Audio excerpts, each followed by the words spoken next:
Boy, I'll tell you what, I'm preaching out of old JC's Bible this morning. I'm doing good, man. I just ran right off from work and left my Bible.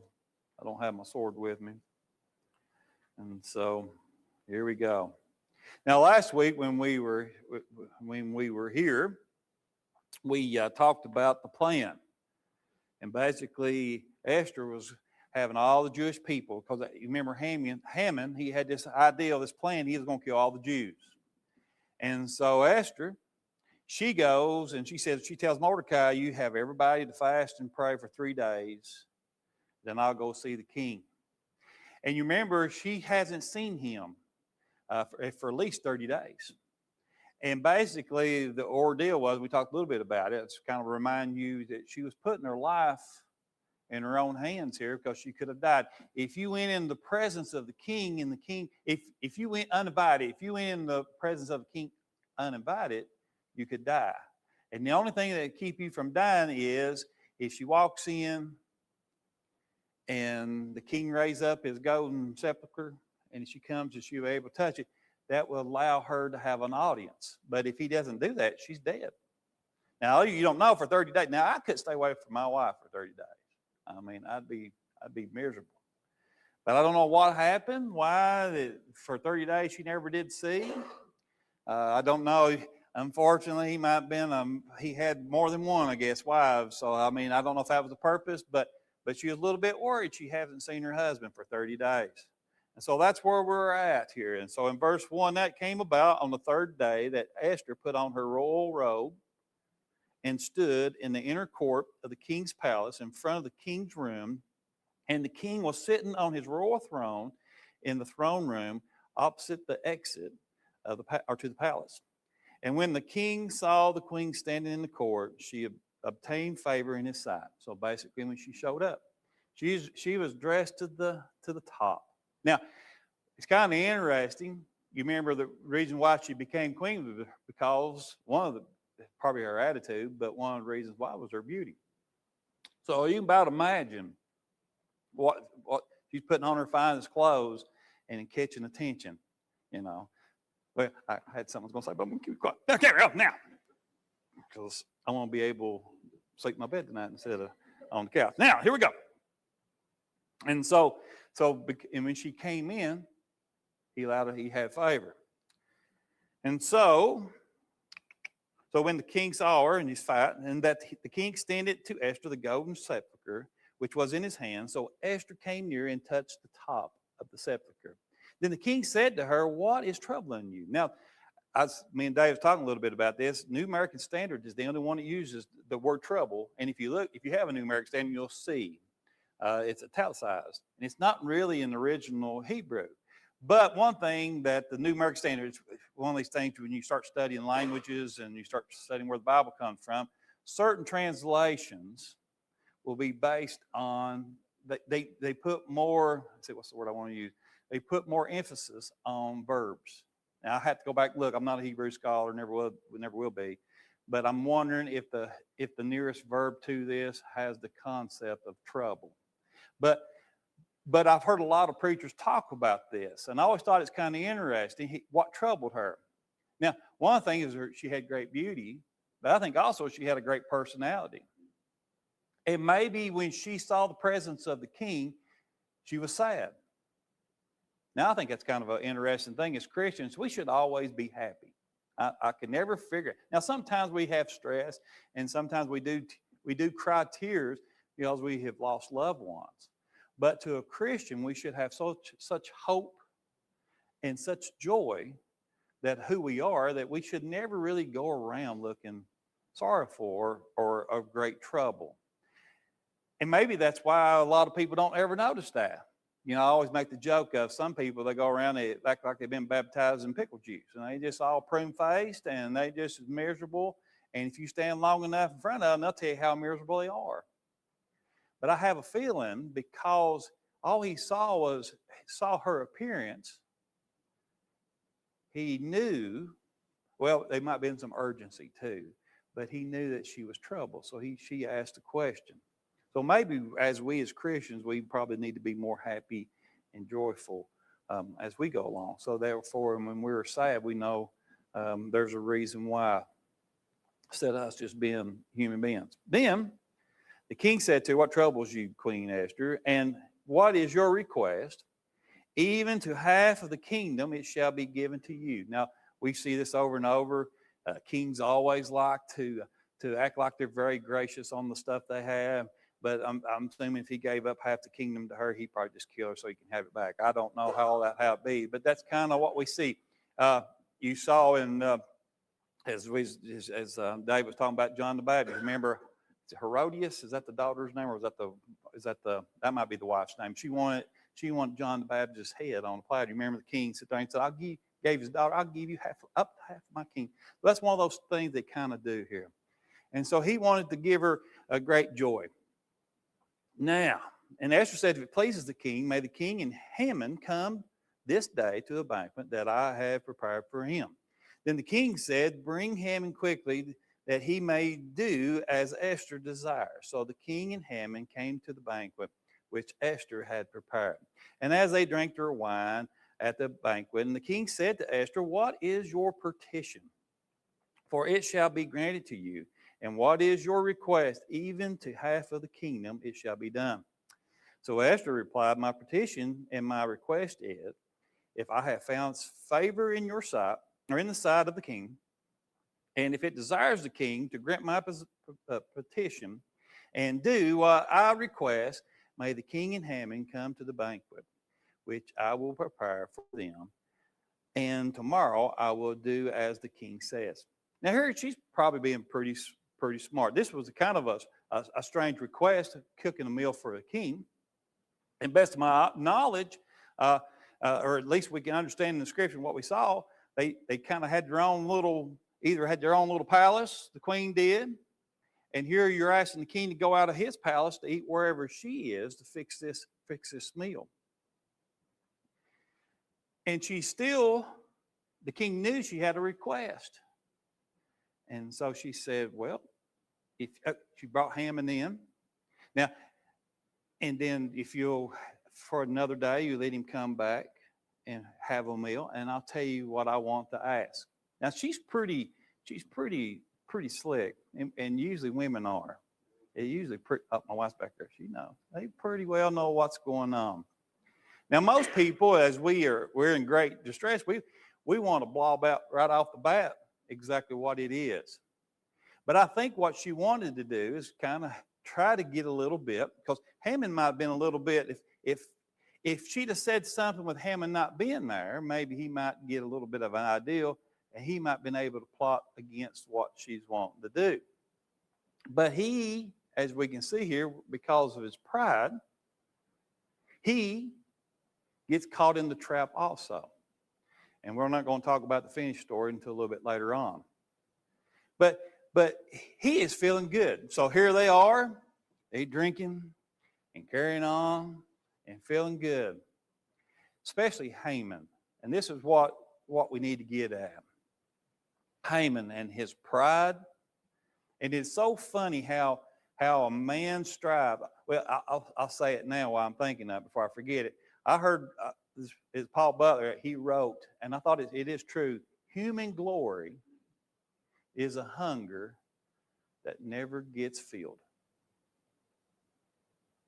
And you always see people, if they're in the music business, they just keep on and on and on. They never get, no matter who you are, human glory, if you want to be praised by man or praise yourself on how far you can go, that hunger never gets fulfilled. Now, the glory we have in the Lord takes care of that stuff. Because what happens, you have to get yourself out of the equation, and it's all about God. When a person can put others before him or her, you don't have these issues. Life is so much better. I heard a guy, and I've said this before, but I heard a guy say one time, to have joy, you put Jesus first, others before yourself. And you'll have joy. But when it's about you always have issues and you have problems. But as we see here in the next verse, here we talk about Haman. That's our foundation on this. Haman went out that day glad and pleased to the heart. Man, he's happy. Life was good.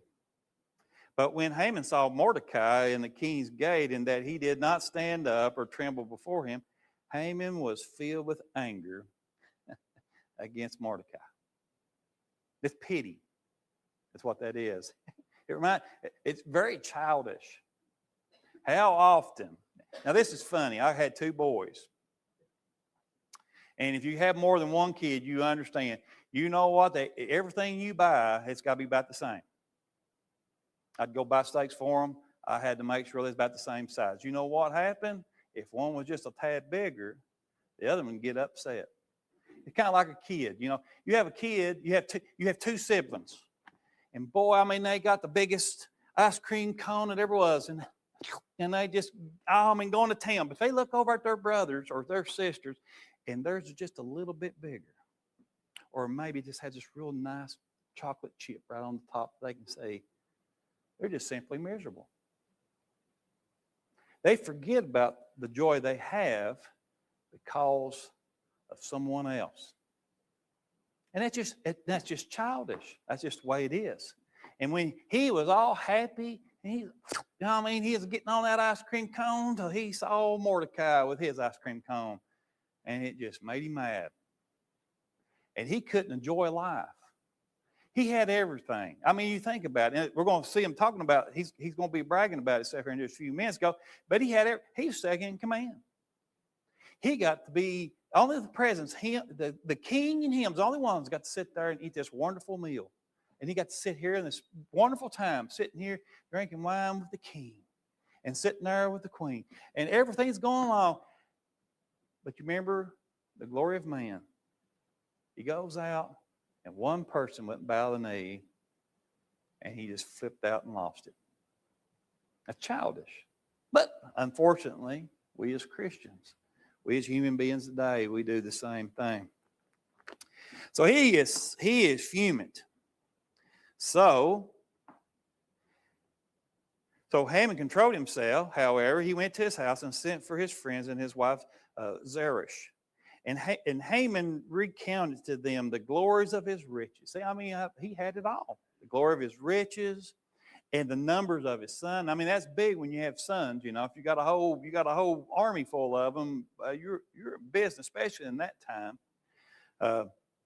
And every instance where the king had magnified him and how he had been promoted him above the princes and the servants of the king. He had it all. Now, wouldn't you like to have been there? I mean, you'd have to have a bunch of yes men around you. But now, wouldn't you like to go somewhere and that's all? The guy invited you to the house just so he could just talk about how great he is. But also said, even Esther, the queen, let no one but me come with the king to the banquet, which she had prepared. And tomorrow also I am invited by her with the king. Life is good. Yet, all of this does not satisfy me every time I see Mordecai, the Jew, sitting at the king's gate. See, the glory, human glory, never get satisfied. That hunger. So then, Zeresh, his wife, and his friends said to him, have a gallows 50 cubits high made. Some says a cubit is 1.5 feet, so this thing would be 75 feet. And I can't remember. I think it's sometimes a cubit is 21 inches. So you're looking at something that's 88 if that's the case. So something 75 to 88 feet up in the air.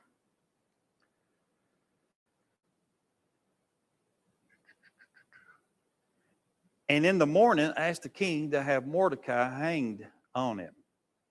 And go joyfully with the king to the banquet and advise pleased Haman, so he had the gallows made. Now, gallows, best of my knowledge, It started it started a little bit with the Assyrians. And I want everybody can kind of see this stand here.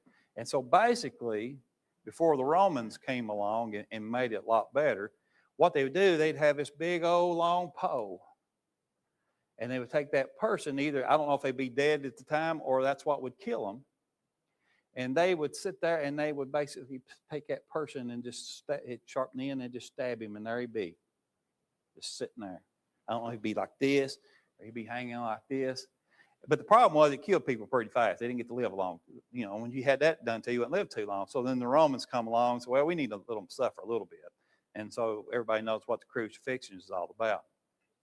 But I just want you to notice the evil of this. What kind of people you have around me. I don't want people like this around me because I'd be afraid, you know, you want revenge. See, anger, hatred, and revenge is what happens. Now, as we look in the Bible, if I can remember them all, when you look in the Bible, you see times when someone has someone killed. You remember Ahab and Jezebel. You remember Jezebel had a man, Naboth, I think it was his name. Naboth had Naboth killed. Why? Because Ahab wanted a vineyard. Ahab wanted a vineyard. And he said, and I mean, you know, he's probably sissified. And he was sitting there crying that I can't get it. And Jezebel had a false claim about him, had him killed off. Takes evil to be able to do that. I hate to say it, he's probably a hero, but poor old David. Remember, he got caught, he got another man's wife pregnant, and he couldn't ever trick him to, which was been evil enough, but couldn't trick him to go and spend a night with his wife. So you know what he done? And this is pretty sad. I mean, you know, you think about it, and, you know, maybe one day we get to sit around and we'll talk to David about these things. But if he, you know, if we make it to heaven, but he realized he had a problem and he had to get it fixed. So by his own hands, he wrote a letter telling Joab, I think that was the general's name, Joab, do you make sure you put Uriah, the Hittite, one of his mighty men. I mean, that's what if you go over about another page or another chapter over, when it lists all the men, all the mighty men of David, well, he's one of them. He's one of the mighty men, one of his greatest soldiers.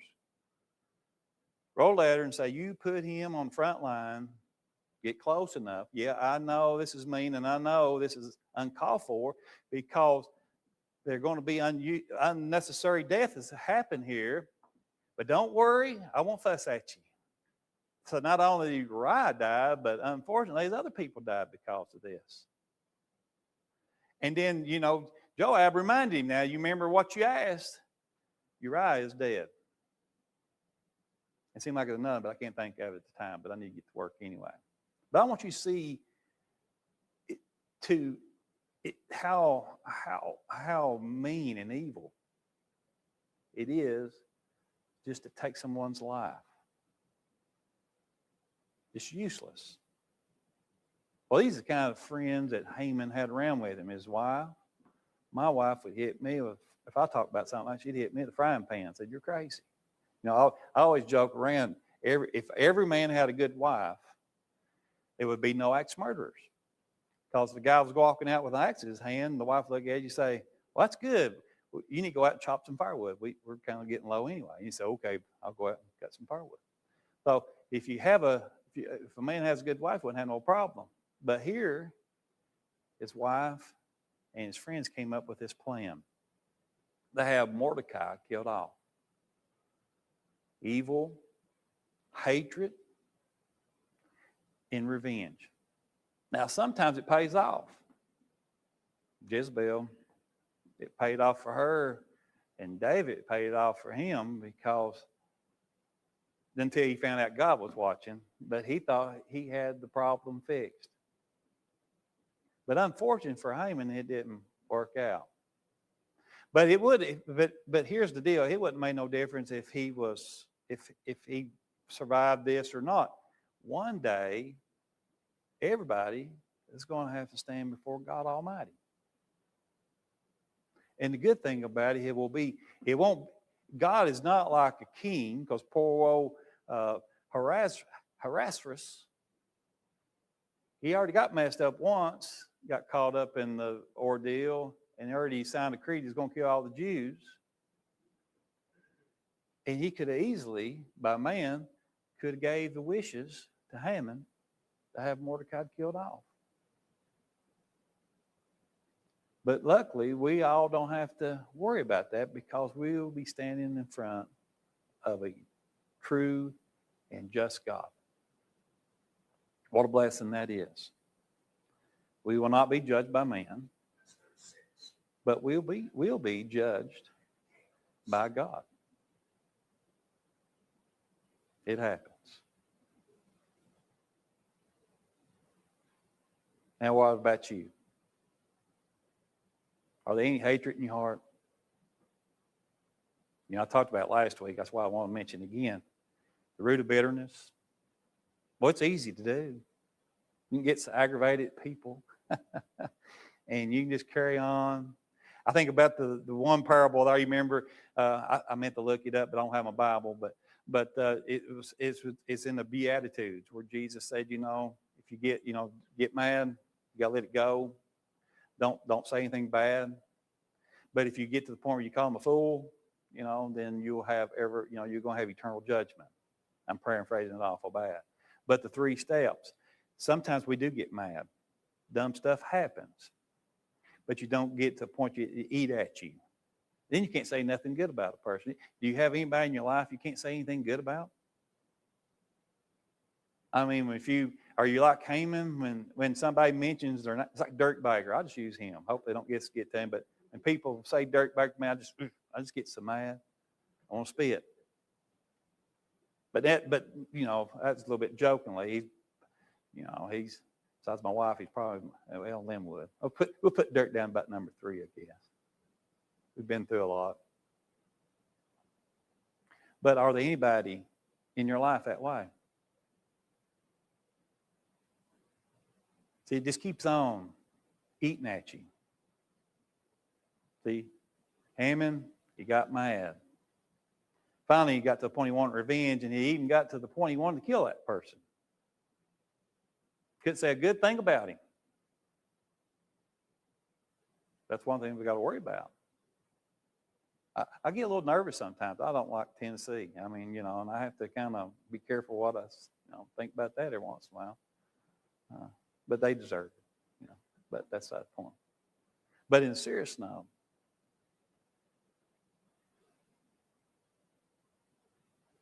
God knows our thoughts. He can ring. You can. Just like poor old David, he thought he had everybody fooled and had nothing to worry about. Till the old bony finger prophet came to him and said, "You're the man." Well, one day, we're all going to stand before God. And remember what he said in Beatitudes. If you ain't careful, if it lets you eat at you and you don't forgive, you won't be forgiven. And what will happen, that hatred, that anger, that revenge you want to have, you know what's going to happen to you? It's going to cost you your soul. Now, Haman, it cost him his life, but if we ain't careful, it costs us our soul. And so that's why we got to be very careful.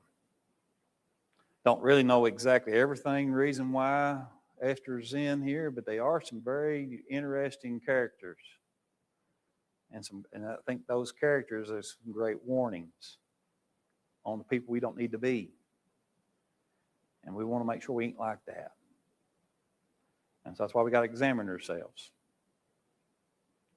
And if we need to forgive somebody, you know what? I'd recommend you just do it. You forgive. Because the Lord forgave you. And then one day we'll all be brothers.